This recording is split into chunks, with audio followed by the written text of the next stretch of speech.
Tulip আরেকটা দুর্নীতিবাজের নাম। Tulip যদিও একটা নাম সুন্দর, কিন্তু তার আচরণ যদি আপনারা দেখেন তাহলে আপনি আর টিউলিপ শব্দটা এই সৌন্দর্যতার প্রতি আপনার আকর্ষণ থাকবে না। কারণ সে মহিলা, সেই মেয়েটি যার খালা দুর্নীতির দায়ে জনগণ তাকে দেশ থেকে বিতাড়িত করেছে, দেশটাকে বিক্রি করে দিয়েছিল। সে আর কেউ নয়, ওই শেখ হাসিনার বোনের মেয়ে হচ্ছে টিউলিপ সিদ্দিকী। যেমনই শেখ হাসিনার ভিতরে খারাপ রেকর্ড আছে, এই টিউলিপের ভিতরে কিন্তু খারাপ রেকর্ড আছে।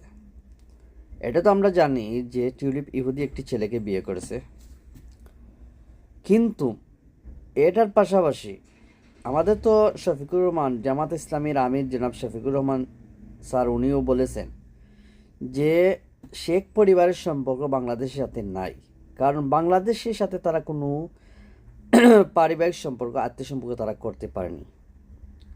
কিন্তু তাদের যে একটা কালো অধ্যায় প্রতিটা সেক্টরে পড়ে গেছে, এটা কিন্তু সবার জানা নেই। কালো অধ্যায়টা শুধু আমরা হাসিনার ফ্যাক্টরে জানি, হাসিনার যে সেক্টরটা, কিন্তু হাসিনা ছাড়াও কিন্তু রেহেনারও যে দুর্নীতি আছে, বোনের সাথে মিলে যে দুর্নীতি করছে, এটাকে আমরা জানি?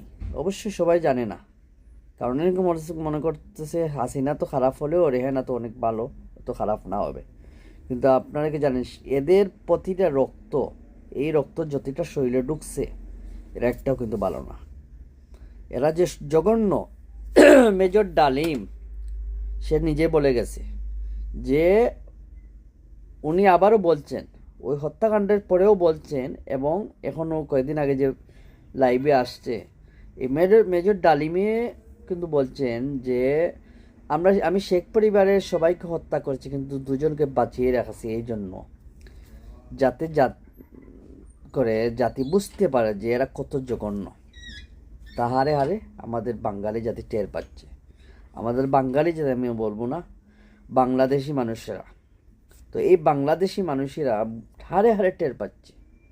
আজ লন্ডনের মাটিতে সে দুর্নীতি করে, একটা ক্লিন, যারা কখনো দুর্নীতির সাথে জড়িত, যাদের মন্ত্রী, যদিও কিন্তু ওরা খ্রিস্টান, কিন্তু আজ একটা মুসলমানের বাচ্চা হয়ে খ্রিস্টান দেশে যাই কিন্তু দুর্নীতি পরিহার করতে পারেনি।